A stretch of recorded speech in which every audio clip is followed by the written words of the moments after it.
Today we're going to be talking about the time of the first French Revolution. And I'm not actually speaking about the events of the revolution, I'm speaking about the ideas behind it that inspired the idea of the self, which is a particularly Western idea, a secular Western idea, which appears very much on the forefront of intellectual preoccupations in the mid-18th century. So I'm going to start with what could be considered a rather unlikely scenario. There was the Montgolfier brothers sent a balloon up into space. Now, this was at the Chateau de Versailles at the time of Louis XVI. Now, this is a very important event. First of all, it was the conquest of space, literally, the first time that man had really lifted off the ground, which in itself was a kind of an apotheosis of practical skills, right? The people who did it were the Montgolfier brothers, 2 out of a family of 16, would you believe, who were a family of wallpaper makers. In other words, they were nobodies in the social hierarchy of the time. So you have the common man rising literally to great heights through his own skills, and he is doing so in 2 particularly important ways. He's doing it in the private royal space of Versailles. It couldn't be a more private in many ways or a more symbolically aristocratic space. And yet this space has become a public space for the exhibition of one's skills. So this was an extremely important moment. Now, you have the combination then of an actor who is also performing before an immense audience. Right? And this is indeed what I'm going to be looking at today, the way in which everybody in the end of the 18th century and the beginning of 19th century Paris either assumes the persona of the actor, if you're a kind of virtuoso, or being part of the audience. Right? So this is why this is an extremely important event, because if you actually look at what's going to happen in the French Revolution, you're going to have the rise of talented nobodies who will take over the public space, the private spaces of the aristocracy, and completely destroy the old social hierarchy through inflating their own egos or the ballooning of the self. Now, Paris, so I just wanted to show you that the other thing which becomes very important at this time is this idea of publicity. And you get a huge number of newspapers, and people have cults, people become mad about these ideas, and so this idea of the balloon ends up on the back of chairs. We would have seen them at the Carnavalet Museum, the Montgolfier style chair. Now, Paris at the end of the 18th century and the beginning of the 19th century becomes a sort of a magnet for people who you would call virtuosis or virtuosos. Now, the sort of definition of a virtuoso is someone who has particular skills and excels to an extraordinary degree in these particular skills and performs them to the public, right? There's no point in being, the best violin player if you're doing it in the loo. You have to actually be out there on the stage and creating a kind of a cult. And Paganini, who we'll look at next week, of course, is the virtuoso violin player. He may not be the greatest violin player, but he could do it up and down and round, and he created this persona of himself being, coming back from death, the little pagan, which is what Paganini actually means. He didn't call himself Giuseppe Blue or something. He had this extraordinary name. So there's this eye, this performer's eye. The same thing with Liszt. He was actually a great composer, but he's known for his extraordinary piano playing, which he manages to sort of, have people swooning, as he goes through the salons, ladies sort of tearing off their scarves, it's a bit like the Beatles, people used to throw underwear at them. Well, this is a little bit like this. I've actually got lithographs of rather extraordinary things happening when Liszt is playing his sort of sonatas and so on. on another front, of course, you get great orators such as Danton, whose words are still inscribed in statues in Paris. You are going to get virtuosos in extraordinary places, such as with the first detective, who also is a kind of a convict turned theatrical, and who ends up starting out the first private investigation bureau, but in the end writes his memoirs and performs on the stage as well. And, of course, Carême, the great chef, who, again, is famous for his memoirs, his reordering of French cuisine, but in particular for his extraordinary banquets that he used to put on, all right? This idea of spectacle, which is so important. And, of course, the great spectacle maker, Jacques Louis David. And the man, of course, who I'm sorry, you knew this was coming. Who actually embodies all of these characteristics. This idea of the virtuoso in all fields, whether it's in science, lawmaking, on the military field, and this extraordinary flair for inflating his ego and publicity is, of course, Bonaparte himself. And the other thing that I'm going to look at in looking at some of these people today is that they need to inflate themselves on the public field, because in many ways they're all outsiders, and whether they've got physical deformities or they have some strange connection to society, right? You don't get your happy sort of campers ever becoming stars. Right, now we need to look at where did all of this idea of the self, the aggrandized self, the importance of me, why would people want to listen to me? Indeed, why do you? And we need to go back to Jean-Jacques Rousseau, right, who in the 1760s was publishing his Contrat Social, social contract, with the famous words, man is born free, but everywhere he is in chains. He is the great critic of society. Now, he had a few personal problems which I may not go into, but for him it is society which has vitiated life, and we need to go back to another state to find man's purity. Now, I'm not going to talk about all of his philosophy. I'm just going to talk about one aspect that underlies, or two things that underlie his philosophy. And one is his formulation of the identity of the self. Now, up until the 18th century, in the 17th century, the beginning of the 18th century, of course, there was a word for yourself, or self-respect, I suppose, which is amour de soi-même, all right? Love, literally, of oneself. Now, this was actually just a sort of a global idea of identity, and it was, however, condemned by the church, particularly condemned by Jansenism and Calvinism. Loving oneself too much meant that you weren't free to love God, and so on. Well, we're now entering what will be the great sort of age of secular society, and Jean-Jacques Rousseau divides this idea of the self, or love of the self, respect for the self, into two. He has amour de soi-même and amour propre. Now, amour de soi-même, I suppose you would expect, what you could say would be self-preservation, all right? Yourself in relation to society, simply surviving.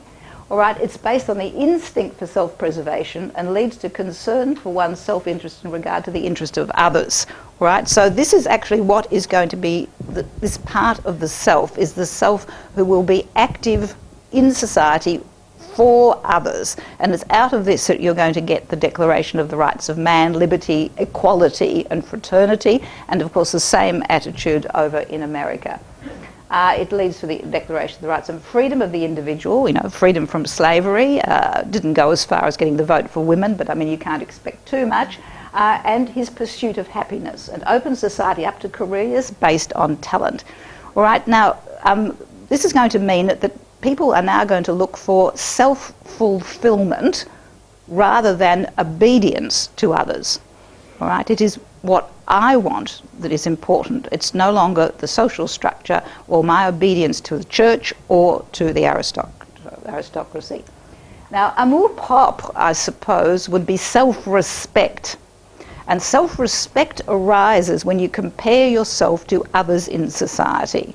Am I as good as him, or where do I stand in relation to others? And this is what is the kind of, fame is the spur that the clear spirit doth raise. This idea of competitiveness, which is quite different from the amour propre, which is self-preservation. All right, so on a national basis, with everyone with their amour propre, you get the conquests of France. Right, you get the colonial conquests. National amour propre would be conquering other countries, and on the basis of individual basis is, of course, rising and shining. It's probably what we would call ambition. All right.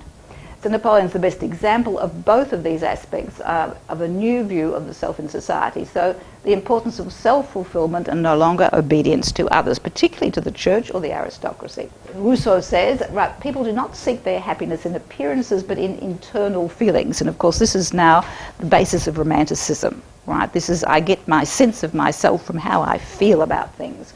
Knowing well that the happiest conditions, so I can spell people, is not the one most honoured by the crowd, but the one which satisfies the hearts. So Rousseau is an early activist in the legitimisation of self-love, amour propre, as a human motivation, giving a sense of honour and promoting to excel. And this is actually a new idea. Right. If you look back over writers and performers before, you might have had Casanova, for example, writing his novels and pursuing in certain technical areas. But you don't get a whole group of people and a whole ethos as you do in the end of 18th century Paris. So it's the origin of reconceptualising a society where the individual places himself at the centre of the social world. All right, and it is this that is going to prepare the way for the French Revolution, right? Much more, and then you get the political and economic circumstances, such as the mismanagement of the king, the problems of the famine, and so on, are all going to compound this and bring about this revolution. But the French are pretty good on amour propre, as you will have noticed if you look at any of the 19th century. So, I'm just getting to the end of this little rave. We now have a whole lot of revolutions, a turning over of old structures. You have a democratic revolution, right? And this is extremely important. A lot of countries still do not have democratic elections, right? We're so great in Australia that you even have to vote to be democratic. Now, I just want to listen to what Rousseau says about the rights of man and private property, which he was very much against. The first man who, having fenced in a piece of land, said, "This is mine," and found people naive enough to believe him, that man was the true founder of civil society, in other words, private society. From how many crimes, wars and murders, from how many horrors and misfortunes might not anyone have saved mankind by pulling up the stakes or filling up the ditch and crying out to his fellows, "Beware of listening to this impostor. You are undone if you once forget that the fruits of the earth belong to us all and that the earth is to nobody." So this is very much this fundamental idea of the Declaration of the Rights of Man. Men are born equal. Everyone has a right to happiness, to contentment, and even if they are not equal in society, they are born with equal rights. And this is a very, very important declaration.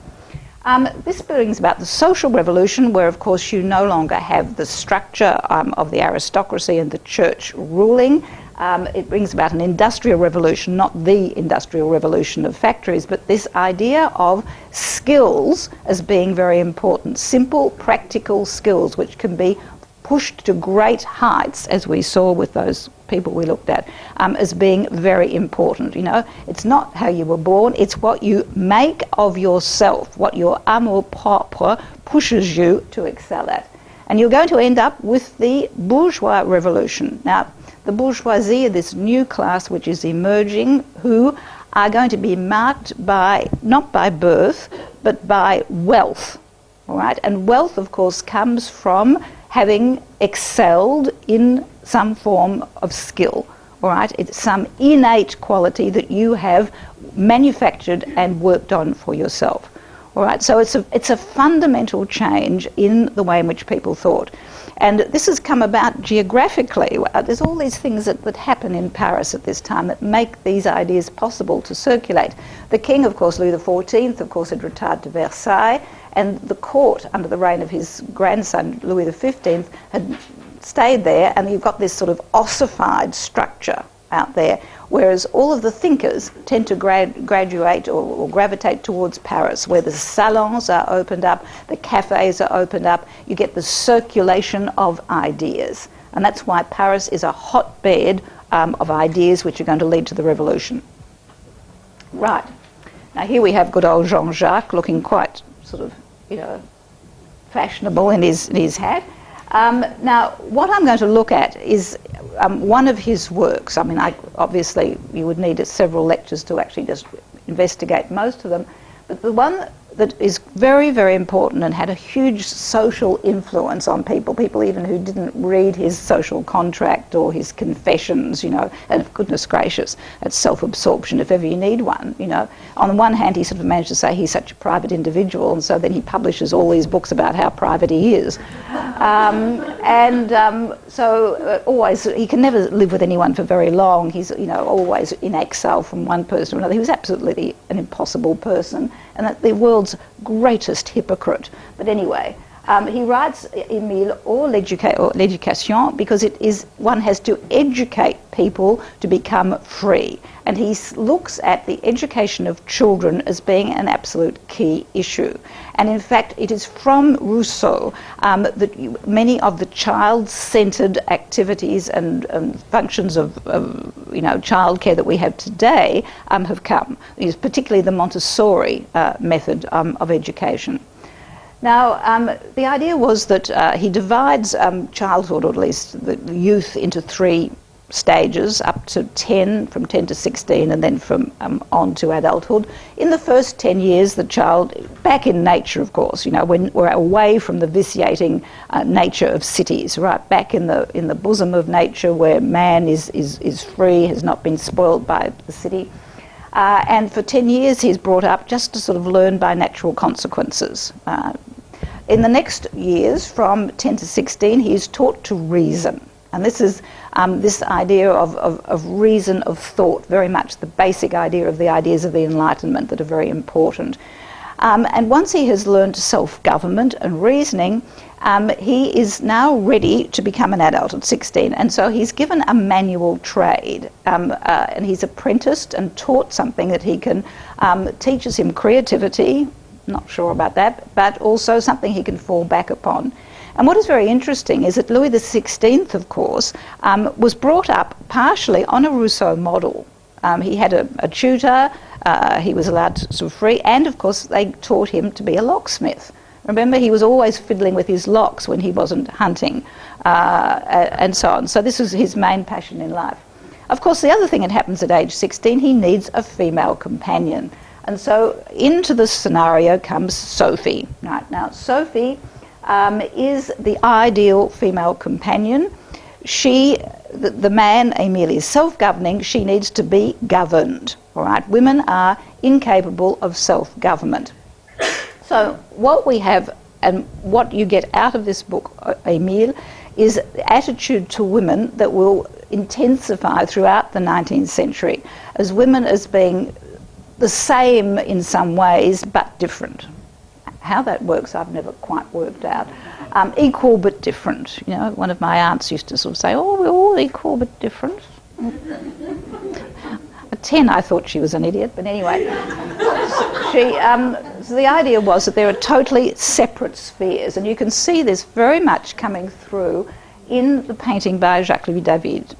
Here you have men, virtuous, ready to sacrifice themselves for the country. This is this idea of rational, hardly what I'd think of rational, but anyway, thought, a higher idealistically driven men. And on the other side, you've got this domestic field of women who are soft, emotional, only governed by their feelings and therefore need to be directed. So this private sphere and the public sphere are something which develops out of Rousseau's idea of women. And you have to remember that Robespierre was a great admirer of Rousseau, and this is one of the reasons why he is very much against the political clubs that are set up by women. Women are supposed to only be mothers, right? And this is particularly what happens in Emile, right? Mothers and wives, but particularly mothers. And whenever you have the grand fête of the Republic,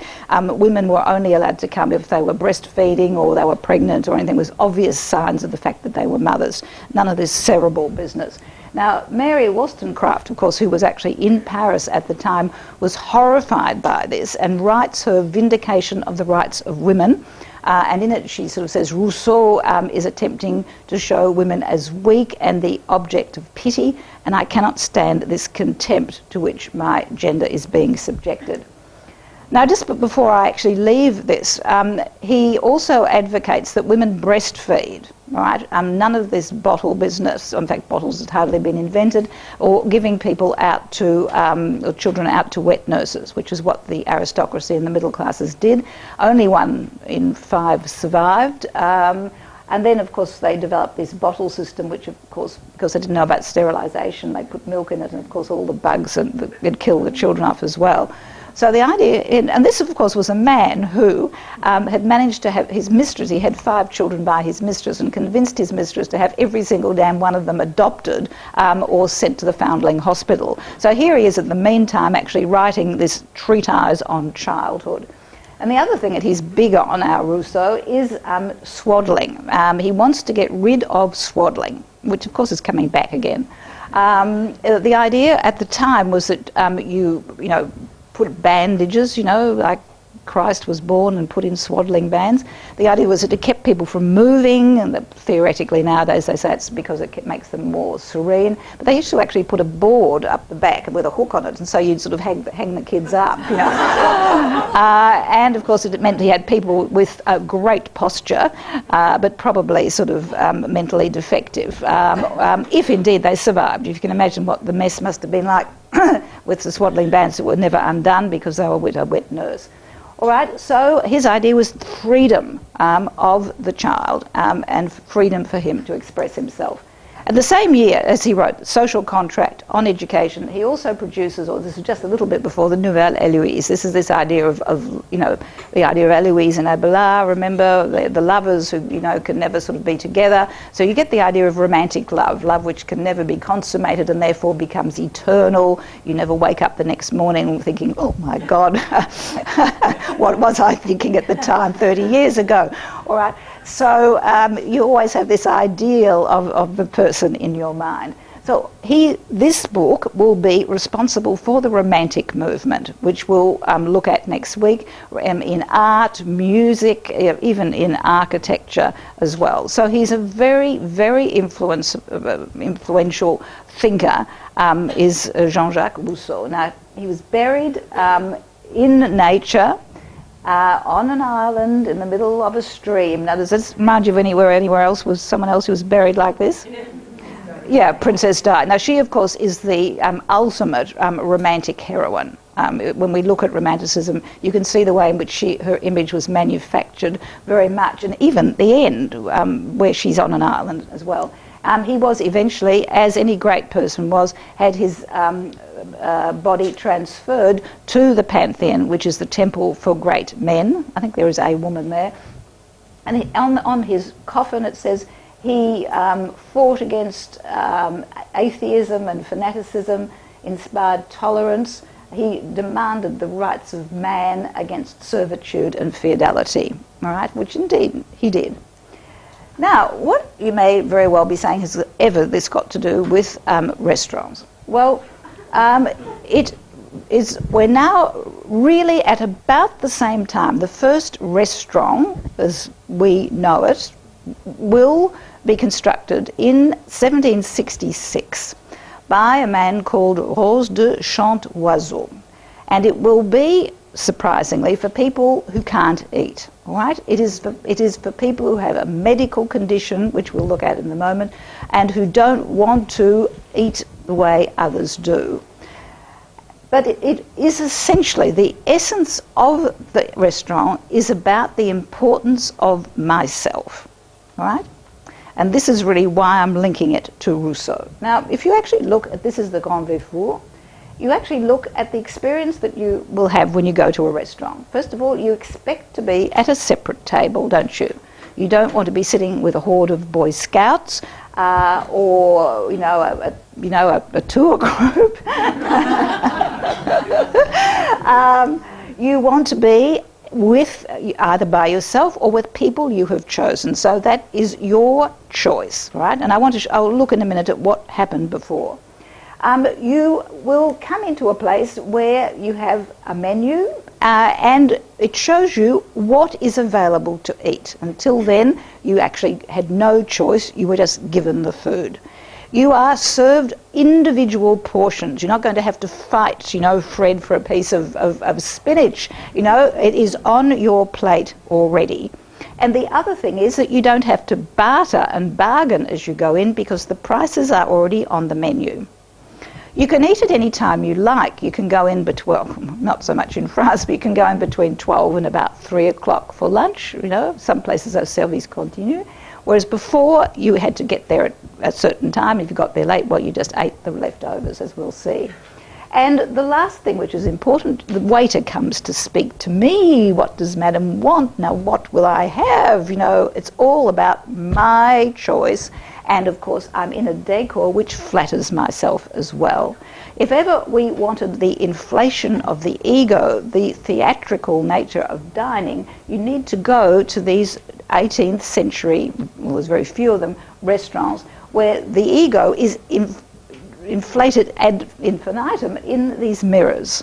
All right, you see yourself being sensitive, you see yourself performing the role of the sensitive client. All right?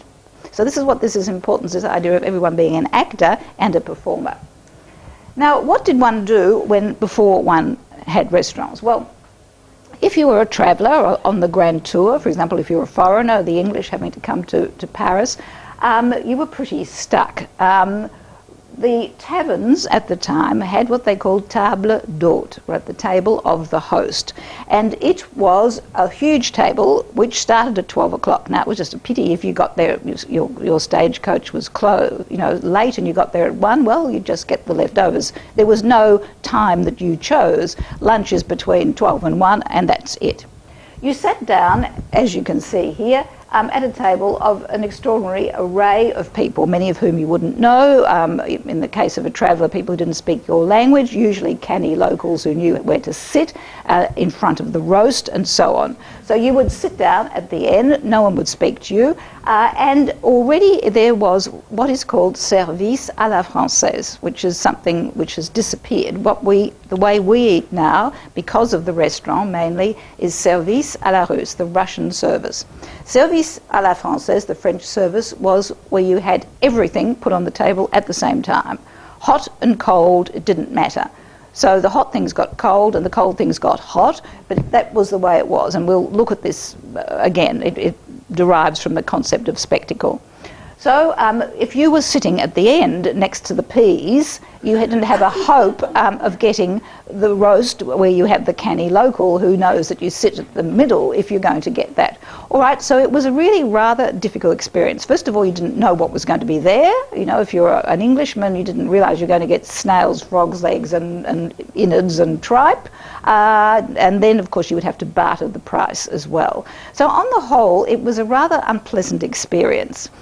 Now, people who were wealthy had their own cooks. The poor actually ate at a series of either through these cris de Paris, the different professions that people used to go through the street crying out about their goods. Here we've got actually someone who's got hats and someone who's fixing a light. I couldn't find people providing food.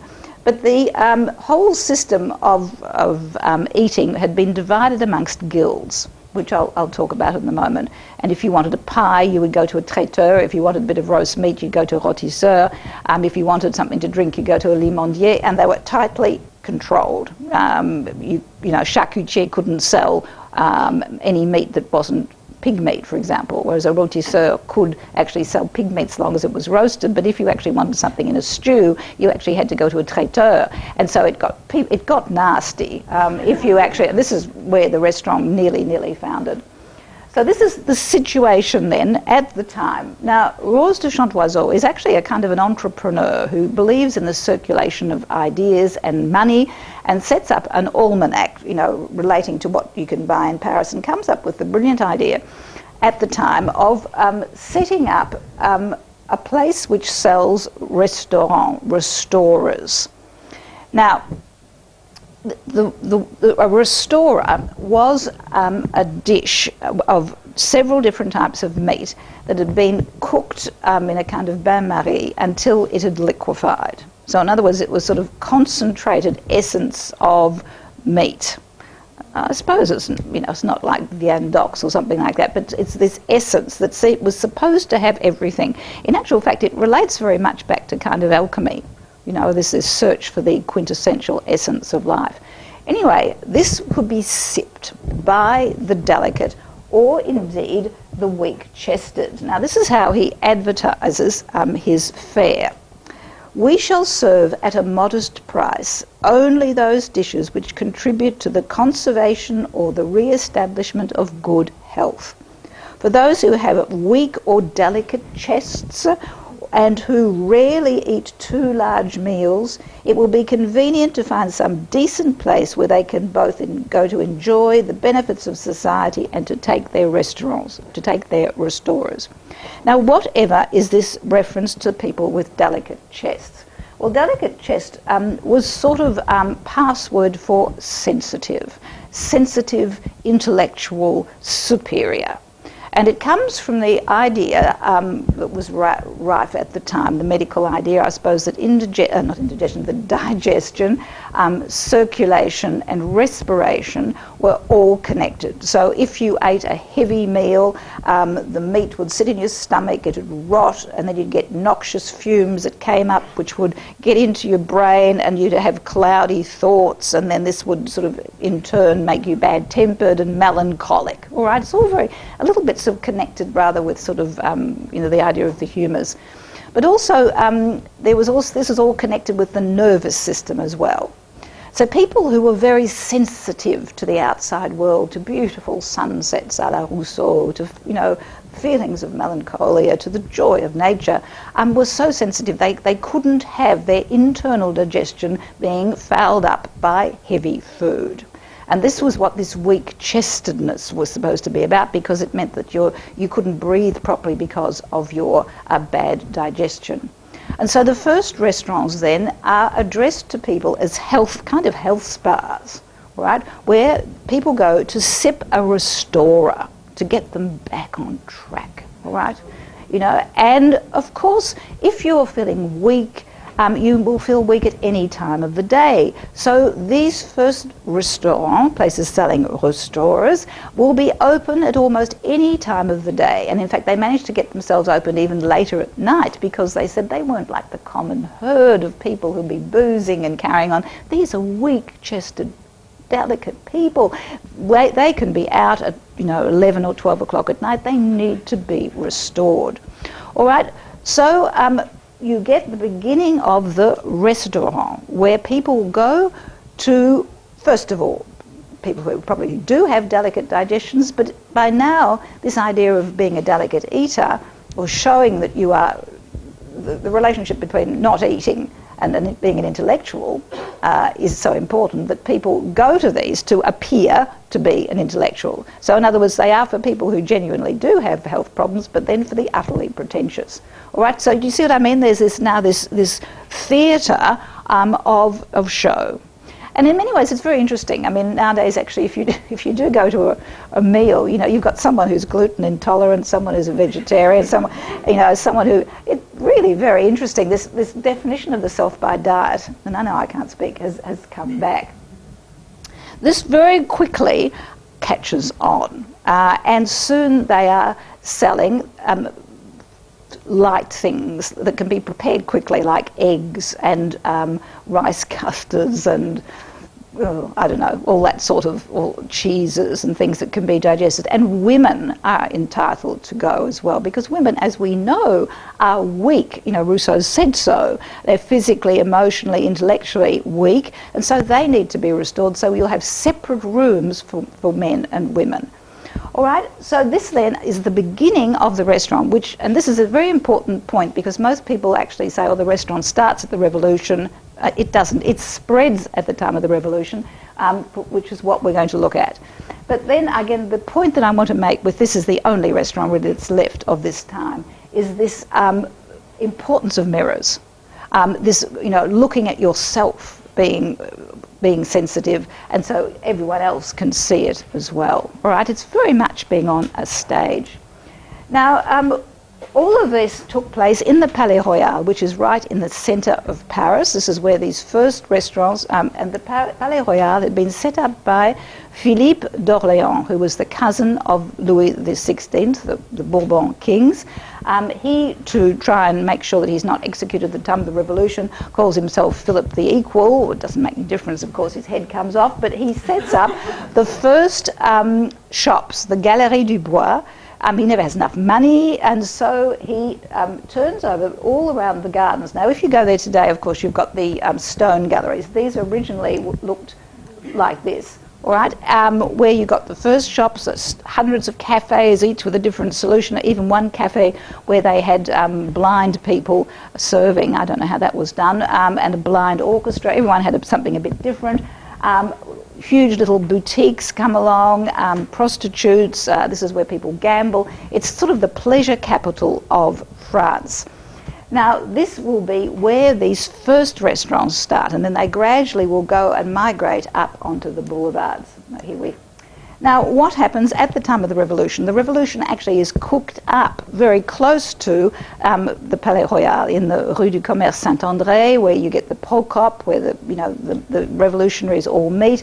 And in the Palais Royal, Camille Desmoulins jumps to his feet, puts a leaf on his hat and calls out to the Bastille. All right, so the cafes are linked. They're right in the centre of where this revolutionary furor was going on. You're going to get the aristocrats who, before the revolution, have already fled, and some of their maîtres d'hôtel have decided to go out on their own to set up restaurants. So this point that I'm trying to make is you get the private life becoming public. All right, so the private recipes, the cooks, go out into the public arena. And also, this is all I could get. It's very hard to sort of illustrate this concept of guilds breaking down. All right, we had the rôtisseur with the roasts and the charcutier. This guild business is completely annihilated by the revolution, who wants to open up everything to free circulation. I've actually got this to show that when we were actually in the Treasures of Paris, we were looking at how you would have the person who would do the structure of the piece of furniture would not be the same person who does the ebonistry, and then it'd be given to someone else for the gilded work, and then someone else who did the marble. Now it all can be done in the same workshop. And also another fact which is extremely important and which really gets the restaurant out of this little niche where it was just people catering for the ill and the people who didn't want to eat, and suddenly puts it into the mainstream, is that now you have hundreds and hundreds of the deputies of the French Revolution coming into Paris, and they need somewhere to eat, and especially had a hard day at the office from 7 in the morning signing death warrants, and so they are going to actually need lunch. All right, you didn't actually have lunch, so you're actually getting the first déjeuner à la fourchette starting at the time of the Revolution. All right, so all of these things mean that the restaurant will become mainstream, and soon there is no distinction between a restaurant and a caterer, a traiteur. You get them called traiteur restaurant, and finally everybody becomes a restaurant. Here we have this example of an upper class restaurant in the Palais Royal. As you can see, this is for the very elegant. The poor still ate in appalling conditions. This is still for the middle classes. You can see he's at a beautiful table. He's being presented with the bill by an obsequious sort of new cast of people who are waiters. You know, this is now a profession. It didn't exist before, in a beautiful situation. Now, here we have a restaurant where ladies used to come, and of course this very quickly degenerated, unfortunately, into the rooms being used for other things as well, and of course the fortifiers were used for other things as well. It's a pity, isn't it? But anyway, you get the restaurant La Pérouse, which still exists actually on the banks not far of the Seine, not far from Notre Dame, where there's a whole series of little, what they call little private rooms where people used to take their mistresses and their actresses and so on. Now, the point I'm trying to make, and I'm now getting finally into the beginning of the lecture, are these extraordinary performers who are thrown up at this time. I just want to look at this person, wonderful name, Alexandre Balthazar Grimod la Reynière, who was an aristocrat, a theatre critic, and who will become the first gourmet food critic. All right? So in other words, there has to be gourmet food that he can critique, doesn't it? It has to be out there. So it could not have existed at another time. And he, as I said before, is someone who is an outsider, even though he's an aristocrat. He was born with not any hands. He just had a thumb and a first finger, like two pinchers, and so he had to have a kind of prosthetic hand with gloves. And his family, of course, being noble, just didn't want to know anything about him. And in fact had him christened by two servants, and this meant that he survived the revolution because he could point to his birth certificate as, you know, Grimod blogs, more or less, had been christened by these two servants. However, he retained a bitter wit and a bitter sense of how he'd been maligned by his family, and in fact the family tried innumerable times to have him sent away to a lunatic asylum. He didn't have a good relationship with his mother, let's put it that way. Now, he writes the first Almanach des Gourmands, and what he does is he he walks through Paris and looks at, for example, May, the mustard seller, May. He looks at all the different purveyors of different types of food and lists them. So it's almost like a kind of Michelin guide of restaurants and a kind of guide as well of purveyors. Now, he makes a name for himself because, I mean, you can't sort of become someone like this if you're a nobody. So he goes in for staging things, and this is, of course, this idea of spectacle that I was trying to get across before. And he puts on a number of extraordinary meals, which are almost like something out of Buñuel's Discreet Chambre de Bourgeoisie. I don't know if you've seen that. He sends out invitations which are funeral declarations, and he fakes his own death to see who will come to his own funeral and what they'll say. And so everyone's led in, and there are two types of invitations. Those for the general public, and there's about 200 that go out, and they'll file round this kind of balcony, whereas the people who are really invited will sit around the table where there's a kind of a coffin in the middle, and he suddenly pops up in the middle and says, "Hello, I'm here," wanted to see who'd come. But in the meantime, everyone had to go through these fake, judges that look at their invitation, then you'd get monks, and then there'd be people waving incense. It was really basically a kind of a send-up of all of the structures of society, whether it was the church, the Freemasons, but particularly the aristocracy. And he sent up his own family in two ways. First of all, sending up the fact that you had this magnificent banquet which was observed by others, because this is how the king ate. What was called the grand couvert, the big meal. If you wanted to see your king eating, you just had to get a sword, get a ticket, go to Versailles, and you could stand at the back, and there would be the king sort of slopping away with his lace cuffs in the gravy. He wasn't very elegant, was Louis XVI. So this then is Grimod sending up this idea of the aristocratic difference, but also he sends them up in a different way, because after each service is brought out, he says, "Oh, wonderful olive oil, manufactured by one of our cousins. You can buy it down the road for 10 cents. So he was sending up the fact that aristocrats actually connected to people who make things. I mean, this was horrendous. But also he's advertising it at the same time. So the family really were distraught at this. However, it's very, very important for this idea of this virtuoso performance of a theatre critic.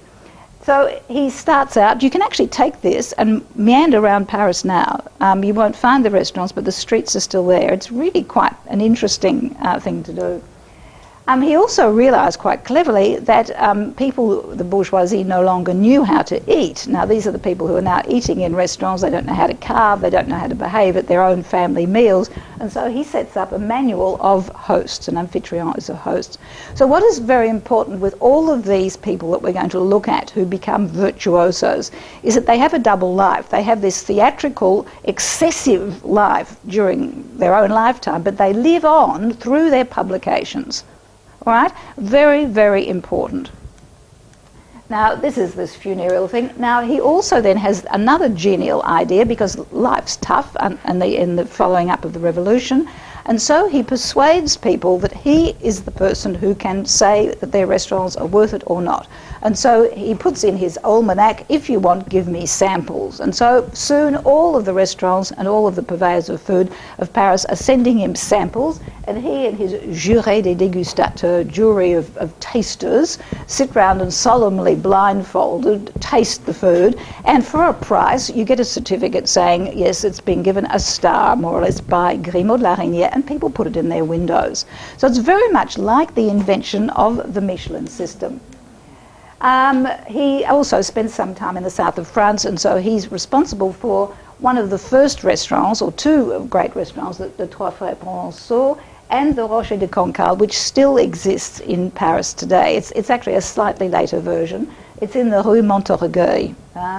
And he actually had some of his lunches and his jury sessions there. That's the Rue Montorgueil there. And he also, Grimod, redefines the word gourmand and gourmet. Right, so gourmet now is a respectable thing to be. He's taken it away from gourmand, meaning greedy, and a gourmet is now someone who is an elite greedy person. So, so do you see what I mean? It's the apotheosis again of the virtuoso taster. Now, while we're talking about food, you have a very interesting character, the first chef who actually pulls cooking out of the kitchen and places it as a profession on the international stage. So Carême is responsible for this. The chef is no longer an artisan, someone who's employed by an aristocratic family. He is a self-realizing virtuoso who will be looked for or searched out by all of the great heads of Europe. And he, in many ways, is responsible for the renown of French haute cuisine that it still has today. And you'll see he's got this ring which was given to him by the Tsar of Russia, which of course, you know, he inconspicuously sort of puts in his etching. Now, he also was an outsider, and these people, all of these people actually published their own biographies, so you have to really read it with a grain of salt. Now, theoretically, he was one of 23 children, and his father one day took him aside and said, son, it's time that you made your own way in life. I think he was 9, and dumped him in the street in the Rue Vivienne. This is his story anyhow. And he never actually mentions or sees his family again. So even though he basically will end up cooking for the great Talleyrand, a street away from theoretically where he lived, he never sees any of the rest of the family. I suppose, why would you? But anyway, it's a bit strange. So he's taken in by a pastry cook. You know, this is the story. It's very like Moses, isn't it? Do you know what I mean? All of these creatures, all these people, you know, who have had this miraculous sort of, you know, saving in another life. And he sees a light in the window, and he goes, and he's taken on as a pastry cook, which is going to be basically his great profession. And I actually got this on. And so of course he's illiterate, and he's right down the road from the Bibliothèque Nationale in the Rue Vivienne. And he goes down, theoretically, after his 12-hour shifts, and goes to the Bibliothèque Nationale and reads up on classical architecture. Now, was the bibliothèque open? I mean, you know, there are these problems. I've been trying to do research there for years and never quite made it, you know, but anyway, he manages to do this, and he becomes proficient. He teaches himself to read and write. He's known later in his life for sort of quoting the Homer, obviously someone with an insatiable thirst for knowledge. And his pastry is so good that it is spotted in the shop window by Talleyrand, by some of Talleyrand's maître d'hôtel, who said, look, this young guy is very talented. And he is employed by Napoleon for what they called extras, which are extraordinary banquets. And it's through this that he will end up working in the court of Napoleon. Now, Napoleon, of course, has injected huge amounts of money back into the economy. He couldn't have done this under the revolution. There was starvation everywhere. Now you've got courts. Now you've got Napoleon trying to impress the rest of Europe. So this is totally in line with the kind of virtuoso banquets that Carême will turn on. And he has what are called pièces montées, centerpieces on the table. So the centerpieces are about this high, all right, made from spun sugar, all right. It's great. He goes into telling you how he does this, wetting his fingers just to get the sugar just at the right temperature. And he makes these extraordinary creations. Pavilions, Gothic theatres, romantic grottos, even more of them here. Then he sort of studs them with macaroons and puts half-open oranges, and oh, look, it makes you feel tired just to look at it.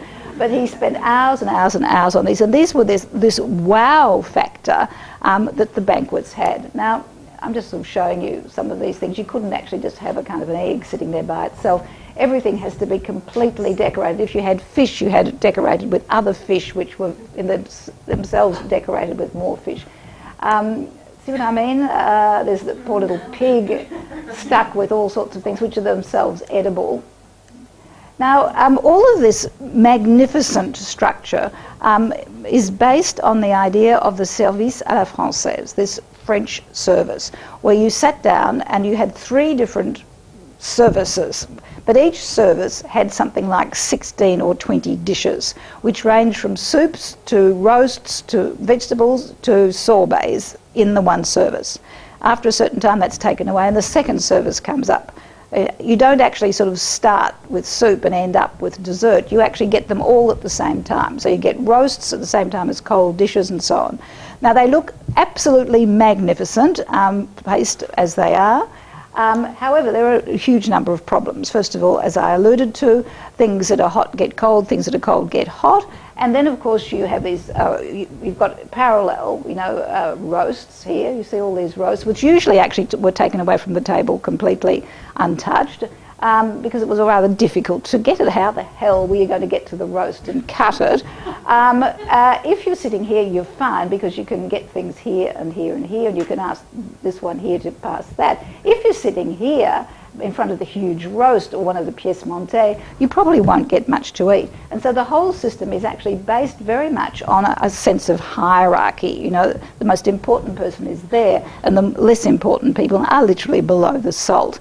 All right, so it's a very undemocratic way of eating, but it was spectacular. And so this, of course, is going to be done away with the restaurant, because you can't do that on a restaurant table. What you're going to get there is the Russian service, where which is named after a Russian diplomat who, I won't go into that, I'll tell you another day, who just had too much gout. He couldn't actually get up, and so they actually started cutting his meals up for him and presenting it. And this actually took on, so with service à la russe, as we have now, you have your dishes plated before they come, and you have the system of hors d'oeuvres starting at the top and going down to sweet at the bottom, at the end. Now, Carême began to work for another great outsider who was also an aristocrat who was deformed. This is Fouché, who had, of course, a club foot. Also, so therefore he was also, a great shame to his family, but becomes the greatest diplomat of Europe, manages to exist as a bishop before the revolution, is the great, he spends some time in America during the revolution, comes back, is the right-hand man of Napoleon before he betrays him, becomes the right-hand man of the Bourbon, betrays them, and so on. Manages to slide from one regime to another. And also, Carême does the same thing. He's not at all aligned politically, because genius is not aligned politically, all right? He is simply a great creator of dishes. And I do have to say that in his creation of haute cuisine, he does a lot of things. First of all, he creates the basis of the 4 sauces, the 4 mother sauces, from which you get all the other sauces coming, I think, as Spanish, French. I can't remember them because I'm not very interested in sauces. But anyway, all these families of sauces that relate. So he has a cuisine which is structured as a basis, and then which is elaborated in a very rational style, which was very, very French, the idea of the Enlightenment. The mind is everything. But he also did away with spices and replaced them with herbs, homegrown herbs. He did away with the big birds, for example, swan. Everyone ate swan, which is ghastly. But it used to be stuffed back into its feathers, so it looked fabulous. And then they used to they'd gild the head, so you'd get this gilded-headed swan, you know. Anyway, so he does away with these and puts small birds, such as, you know, blackbirds and larks and things on the menu. He does away with meats being dressed with fish, you know, and so he tries to keep the same ingredient in the same dish. He also has the idea of instead of overcooking everything, things are now cooked à point, which is slightly raw, as are vegetables. Things that are different are mixed together at the end and not all cooked in together, so you get this ghastly mess. What else did he do? I mean, very, very... he did away with the large game as well and turned the cuisine more to domestic animals such as pigs, cattle and so on, as opposed to the sanglier. And he is, while he's actually working for Talleyrand, the Russians, of course, hadn't actually taken part at the Battle of Waterloo, and so they wanted an extraordinary show of their power, and the Russian army was headquartered out in Champagne outside Épinay. And so the Tsar of Russia has heard about Carême. You see, he's now on the international stage and is asked to supply, you know, from Paris, to go with his pots and pans and everything out to Épinay, which is basically the countryside, to have a banquet on 5 days for 300 to 400 officers. So he actually is a real tour de force that he manages to actually do this. He comes with his own herds of cattle, herds of people, kills on the spot, uses the local champagne and so on, works like a slave, you know, exquisite dishes for huge numbers of people. When you think of it before mechanisation, it was absolutely amazing. He had to set up his own kitchens on the spot. And he's actually, at this time, he's spotted by none other than the Prince of Wales, who always had an eye for food. I mean, they did nothing else. So here you actually have his coat of arms as the knife and fork, and this was called the a voluptuary, or the horrors of digestion. Now, to be chic, cutting-edge chic, was to have a French chef, and you have to have the best. The English have to show, you know, that they can do as good as the French, but also it was a kind of a coup. It was an absolute sort of, you know, up you, Napoleon, we've got your chef. Do you know what I mean? It was really sort of the ultimate idea of one-upsmanship. And he, at this time, the Brighton Pavilion is being built in extraordinary, you know, Arabic sort of Chinois luxury, which of course Carême adored. And he actually had kitchens which were set up for Carême. Carême wanted hot plates in the centre. Even though they look a bit extravagant, things were set up according to what a cook wanted. Now, a cook before had been someone who was down there slaving over, you know, the fried eggs. Suddenly, you've got this man who has the ear of Talleyrand, Napoleon. Now you've got the Prince of Wales. And the Prince of Wales will also have to give him up because he decides he can't stand England. He doesn't like the English. He doesn't like their climate, and he comes back. And is immediately snaddled up by the Tsar of Russia. He fiddles around in Russia for a while, doesn't get on very well there, comes back and instead sends the Tsar a treatise on architecture and tells him how he can reorganise the buildings of St. Petersburg. This is from the basis of his pièce montée. I mean, nothing like sort of having an opinion of oneself. And the Tsar's quite interested, and that's when he gets the ring.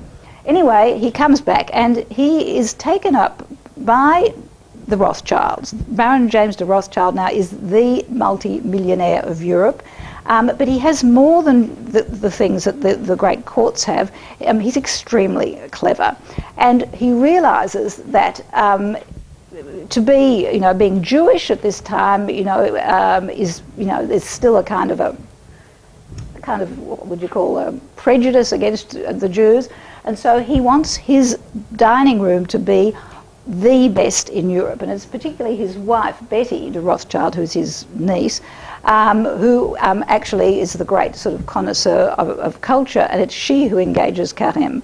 And he produces these extraordinary banquets. But the Rothschilds give him time to write, and that's really what he wants to do. And it is during this time that he writes The Art of French Cuisine, which are 4 volumes. I mean, he's already written the art of the French cooking, the art of Parisian cooking, the art of pastry cooking.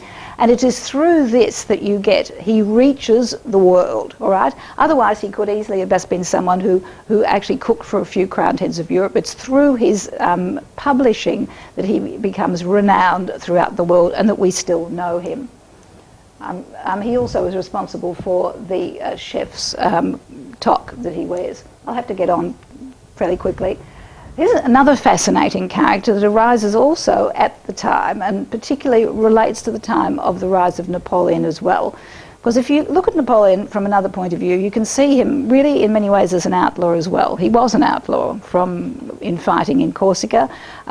He spent a lot of time outside the army fighting it, and then when he finally comes to power, like many outlaws, he's fascinated with crime detection and with police. And indeed, this is the same sort of thing that you're going to get with Eugène Vidocq. Now, he will be the person who actually creates the first detective agency. And he has this fascinating story, and he comes through in literature of the time. You'll actually recognise him when I actually show you the characters whom he has inspired. So he's born in Arras, the same place as Robespierre. By the age of 19, he's run away several times, joined the army, deserted, gone over, fought with the Austrians, learnt German, ended up always being pursued, always with loose women. To save himself, works as a puppeteer for a while, then he ends up in a circus for another while. Finally, he is caught by the French police, who see that he's that's right, he started working for an army which is called the Rolling Army, where it wasn't really an army at all. It was just people who were dressed up in extraordinary uniforms, calling themselves names, and going around sort of fleecing people of their property. So he was a great con man, but who was an actor and had extraordinary flair. He was great on languages, he was great on just getting the right way of behaving. Anyway, he was finally caught up. He didn't have any papers, and he was actually sent to a hospital. He feigned being ill. While he's in hospital, he managed to escape disguised as a nun, got out of the nun's outfit, disguised himself as a cattle driver, managed to cattle drive his way from Paris all the way up to the Netherlands, where in Amsterdam he's press-ganged by a Dutch group, ends up as a privateer for a while, is caught by the French, and is now put in prison. Finally, they think they've got him. And it's during this time that he's in a cell with a couple of other people, and the next day one of the cellmates is freed, and people are a little bit stunned about this, and he says, "Oh, but look, I've got this piece of paper saying that I'm freed." And they trace it back to the fact that Vidocq has actually forged this pardon. And so for this he's going to get another 15 years in prison, and he's always said that he didn't do it, you know. Anyway. So he realises then he's going to end up in the chain gang. He actually for a while fought in the French Revolutionary Forces. He's going to be in the chain gang going to Brest. So before this can happen, he knows he's not going to be able to escape with a ball and chain. He jumps out the window, manages to escape thanks to another one of his friends. He's by now escaped prison from the hulks. He will have ended up escaping 16 or 17 times from prison, from extraordinary situations, by sleight of hand, by extraordinary means, by disguises. And he tries to go straight, but he can't, because not only is he on the run from the law, he's on the run from the army, he's on the run from all these husbands who are after him because he's run off with their wives. He's also on the run from other criminals who he's dubbed in, and so life is impossible. And he again is caught and put in the Force prison. Now this is the worst prison in the centre of Paris, and he's 34, and he's sort of I've had this, I'm sick of this.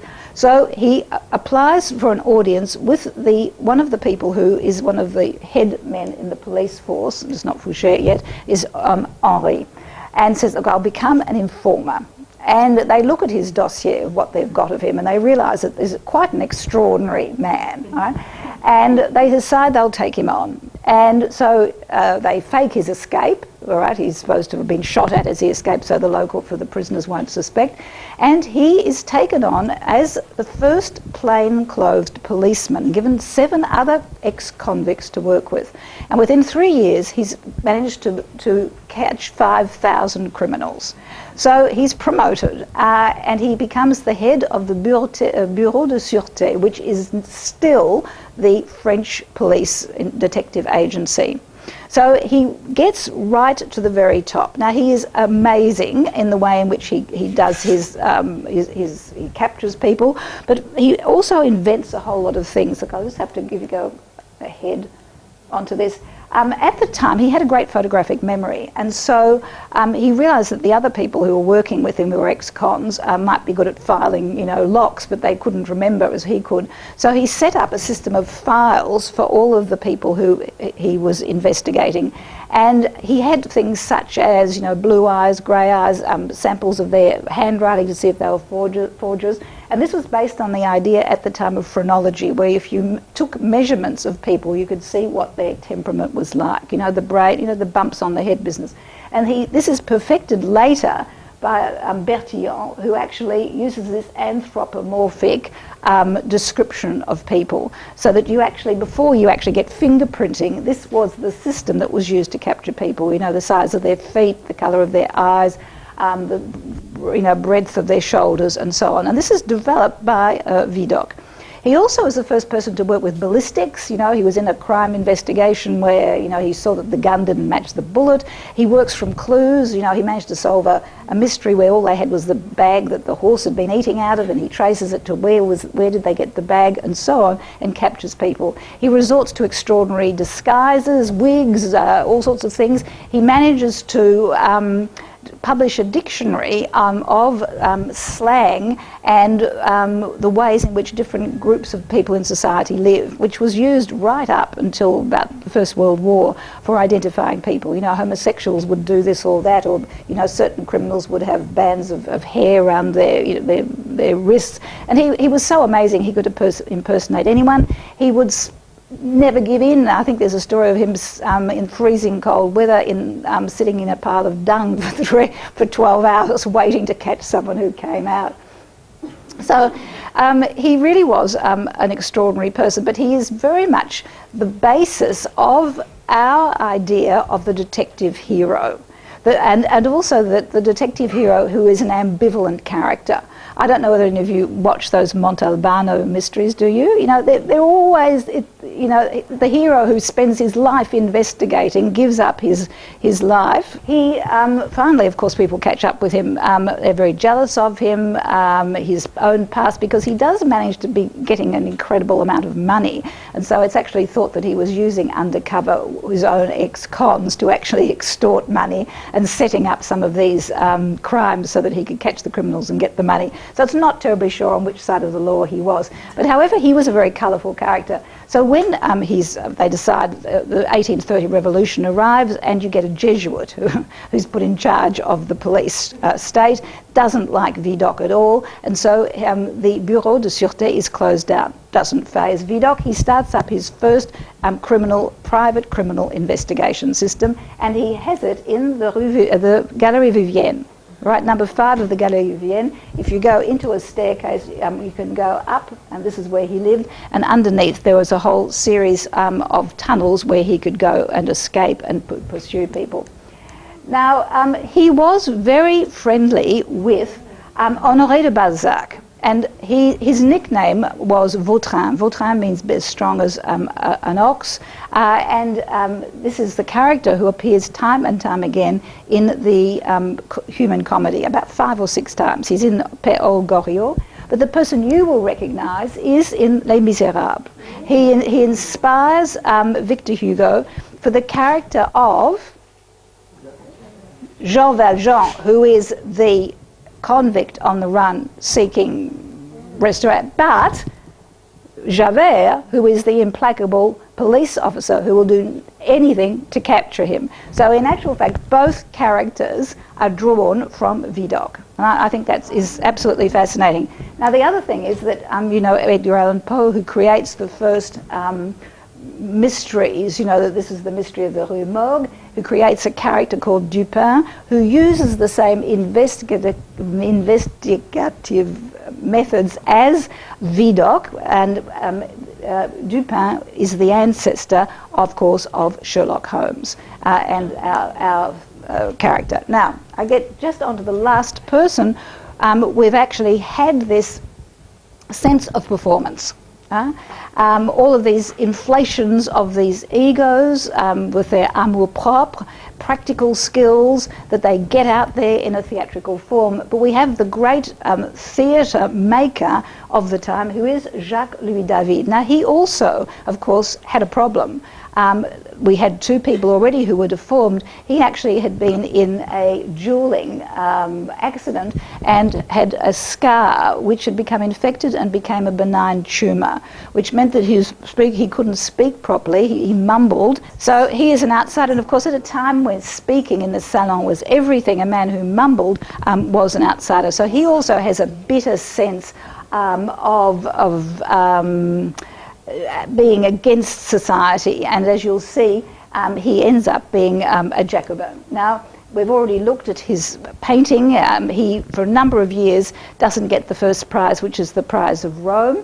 Eventually gets it with this idea of Brutus having the bodies of his sons brought back. So this is David. Look at the date, 1789, at the time of the fall of the Bastille. Is totally in sync with the revolutionary ideas of the time. Brutus, of course, the great Republican, who has found that his sons are plotting against the Republic, has them decapitated. And he sits there motionless under the city, under the statue of the city of Rome, as the bodies are brought in. This is the public sphere, all right, the sphere of virtue, male, of course. On the other side, of course, you have the private sphere with the sphere of women, of course, who are gesturing histrionically and emotionally and fainting and falling about, whereas you actually have the virtuous man on this side. So this was this embodiment of sacrifice for higher ideals, i.e. the Republic. And David was a Republican. He will join the Jacobin Club. He'll be a great supporter of Robespierre. And through this, he will become sort of minister of the arts. So he will get rid of all that academy who never gave him or delayed giving him that prize. He'll show them, and he takes over.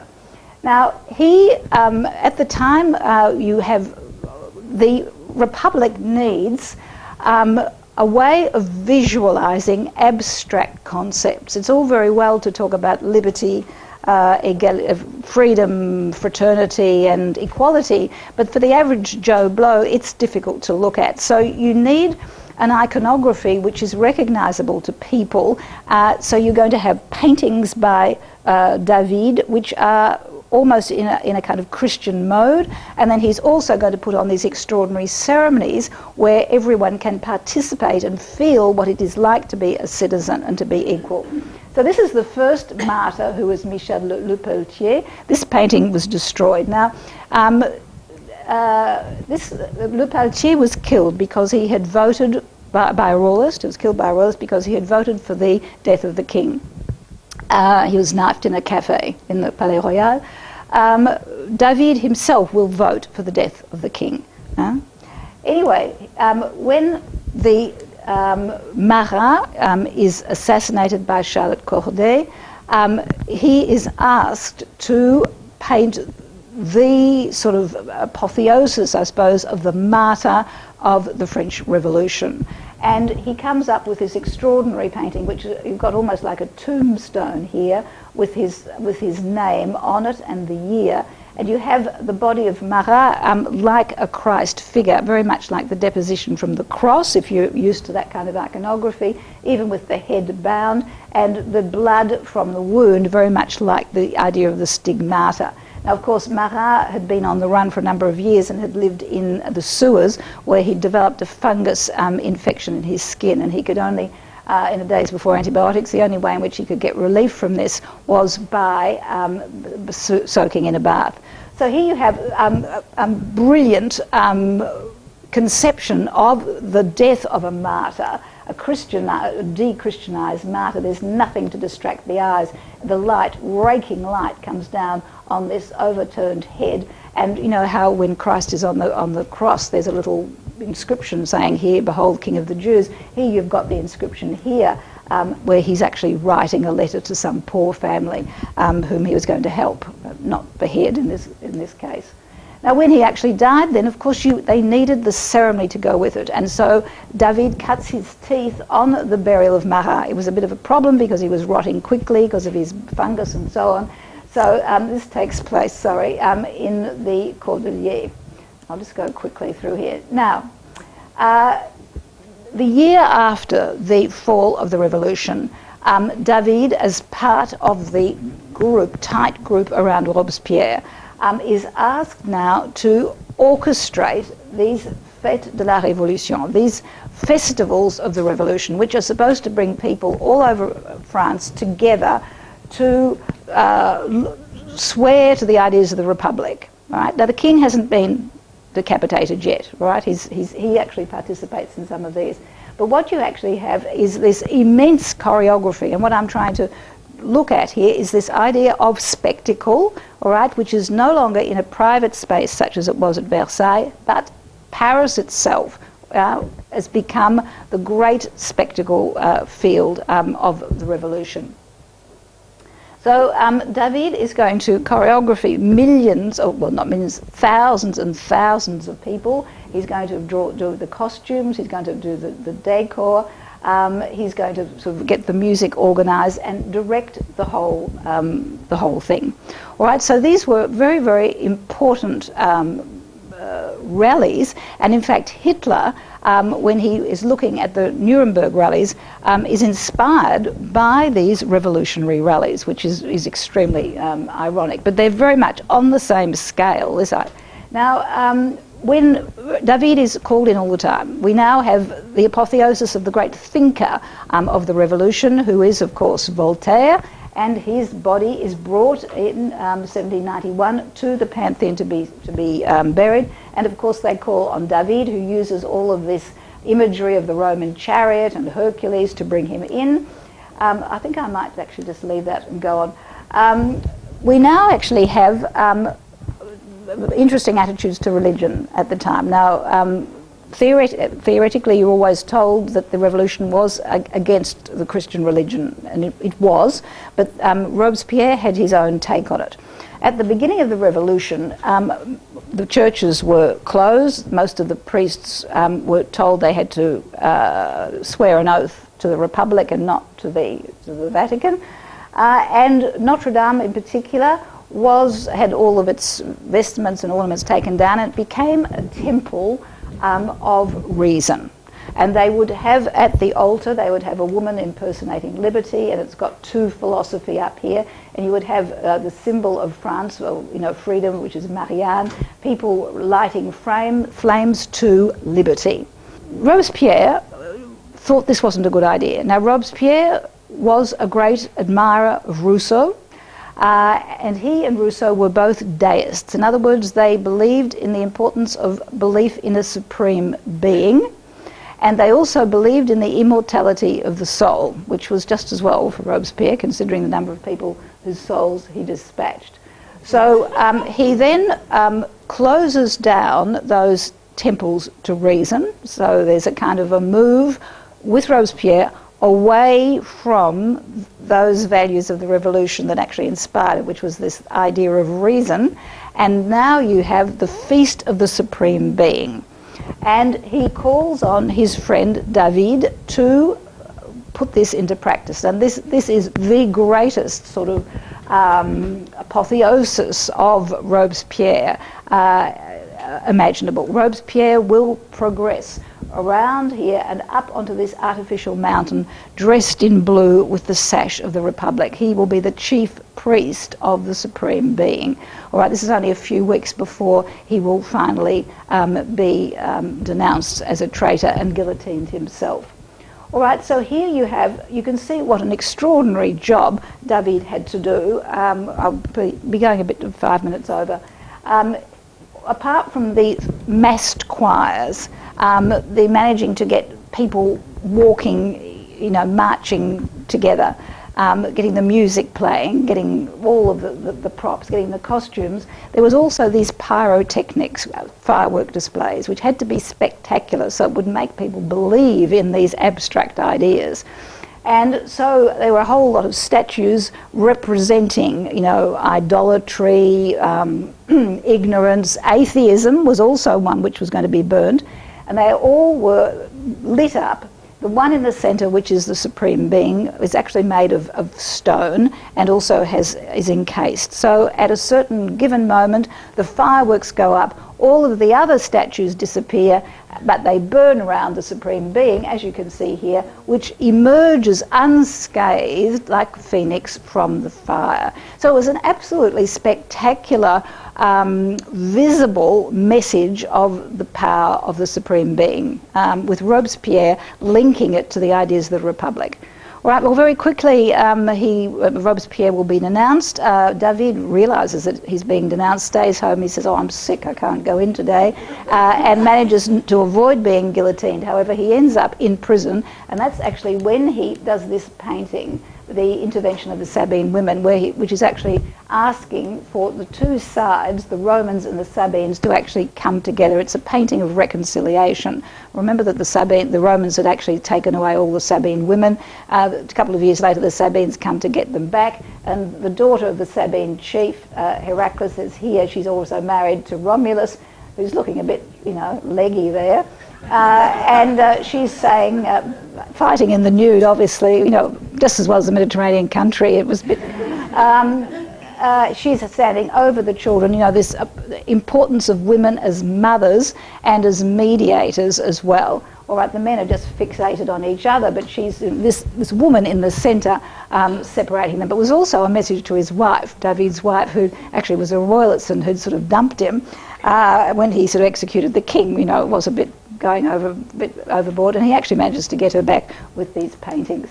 All right, so there we have this apotheosis of the Supreme Being, and I think it's quite interesting. If you go around France, you can actually see the French people recognises the Supreme Being and the immortality of the soul, and that you can actually find that still written in some churches. Now, he continues his life. Nothing perturbs the genius, does it? As you saw, politics doesn't matter, you just keep going. And so he now devotes himself to the Directoire, where he designs the outfits for the Directoire. But he is very taken by the young Corsican general Bonaparte. Now, Bonaparte, of course, being of Italian origin, had this cast of face in which David saw the great noble Romans of the past.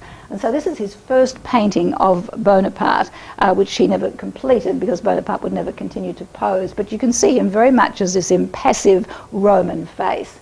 Well, Bonaparte, of course, recognises, as he did with Vidocq, the true genius. It doesn't matter where you come from. The individual now can get anywhere if he's talented, and for God's sake, haven't we got that with Napoleon? So he gets David to do the choreography for his own crowning, and I think a lot of you have sat through this with me. He rejuvenates Notre Dame, puts plaster of Paris everywhere, paints it up, works out, every costume is done with the most extraordinarily meticulous nature. He actually sits down with Napoleon over a number of months with figurines, working out who will walk where and how. And finally you get this magnificent painting. It will take him about 5 years to produce. And he advises Napoleon that, quite frankly, showing himself at the moment when he crowns himself is probably not a public relations coup, and it would be better to show the first act that he does as emperor, which is to crown Josephine. So this is why you actually get this particular painting. And here you have people who weren't there are painted in, because who cares, a genius. His mother wasn't there because she was in Rome with Lucien, who also wasn't there. So they're painted in. People who were there, whom he didn't like, for example, Fouché, was painted out. So it's all rather a bit of an illusion. But it is the supreme, reference, I suppose, that we have when you think of paintings of Napoleon. You think of this amazingly orchestrated event that was David. He also does the same thing on a military mode with the distribution of the eagles. That's not really as well done, mainly because it took up until 1810 to do. By this stage, Josephine had disappeared, so you've got a kind of a blank here. And it was a dreadful day. Everyone was soaking wet, sodden. No one was actually looking enthusiastic, and so it had to be completely imagined by David. So I really want to sort of end with this idea of the ballooning of the self, you know, the self-made man who can go to any heights. And the heights that we have here is Napoleon, I suppose, on the top of the Vendôme column. He also has gone up into the stratospheres. He is a man who has started out from nothing, who has extraordinary belief in himself, and who will survive very much, and the attitudes that people have to Napoleon, by his memorials, by the memoirs that he dictates. All right, and we've seen that this is how these people have survived. All of these great virtuosi live a second life via publishing. All right, even Carême, a cook, suddenly becomes a superstar via publishing, reaches a new public. And what I want to say at the end is that this idea of amour propre, which is self-preservation, and pride, which is amour de soi-même, which is self-preservation, and amour propre, which is pride, come together and fuse totally in the narcissistic person of Napoleon, who, as he's dictating his memoirs on St. Helena, cannot really see the distance between himself and his exploits and what he is creating. And in fact, his memoirs have turned into a novel, and he says he sees himself as the main protagonist of a novel, a picaresque novel, which is a novel about the outsider. And so this statement that he makes, quel roman que ma vie, what a novel my life is, as he says as he reads it, shows this fusing of these two concepts. Thank you very much.